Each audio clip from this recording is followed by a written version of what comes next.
Donc moi c'est Laurelaine et je suis référente pédagogique à l'EDA en décoration. Juste avant l'EDA, j'étais architecte d'intérieur chez Ikea. Donc architecte d'intérieur chez Ikea, ça va être l'organisation des espaces qu'on peut voir à l'étage, les cuisines, les salons, les appartements entiers. Ça va être réfléchir pour proposer des solutions qui soient innovantes, qui soient hyper fonctionnelles, que ce soit pour des tout petits espaces, pour des tout petits budgets, vraiment réfléchir à tout ça et donner des idées aux clients du coup de la marque pour organiser leur lieu de vie en fonction de leur budget.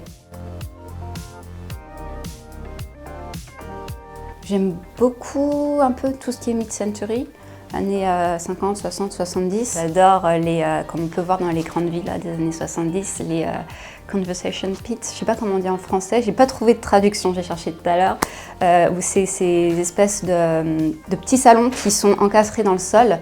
Et ça fait des ambiances super chouettes. Souvent, il y a des plafonds en bois et des grandes baies vitrées autour et je trouve ça magnifique. Là, un travail qui m'a beaucoup plu dernièrement, je suis tombée sur la maison de l'actrice Caris Van Houten, qui était dans la série Game of Thrones. Mais elle a une maison à Amsterdam qui a été faite en collaboration avec une décoratrice. Et c'est une maison qui est pleine de couleurs, ça tourne beaucoup dans les tons mauve, violet, etc. Et elles ont réussi un mélange de couleurs qui est incroyable. Et il y a aussi le choix des œuvres d'art qui a été fait pour cette maison, le choix du mobilier, et tout se répond super bien. Donc j'ai vécu un petit moment à Barcelone, j'ai adoré l'architecture. Souvent à Barcelone, on connaît Gaudi, qui est hyper connu. Et après, moi, c'était aussi l'architecture générale de la ville. Je trouve que dans cette ville, tout est beau. Les bâtiments sont magnifiques, ils ont des espèces de beaux windows qui donnent vraiment un énorme cachet aux appartements quand on vit dedans. Après, j'ai vécu pendant un an aussi en Indonésie et là, c'était plus le côté, on va dire mon côté écolo qui s'est réveillé quand j'ai vécu là-bas parce que je me suis rendu compte de toute la pollution. Vraiment, c'est vrai que nous, en Europe, on est quand même assez privilégiés par rapport à ça.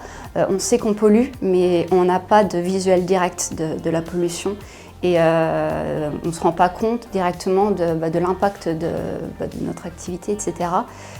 Et en vivant là-bas, j'ai vraiment pu le voir. C'était vraiment des décharges à ciel ouvert partout. Donc, voilà. C'est vrai que du coup, quand j'ai travaillé à Ikea, c'est quelque chose sur lequel j'ai travaillé pour donner aussi des idées aux clients de comment adopter des habitudes qui soient plus écologiques, que ce soit dans la cuisine, que ce soit dans la salle de bain, trouver des petites astuces à donner aux clients pour qu'ils puissent le mettre en place chez eux et pour réduire au maximum leur consommation, pour trier leurs déchets, pour plein de choses.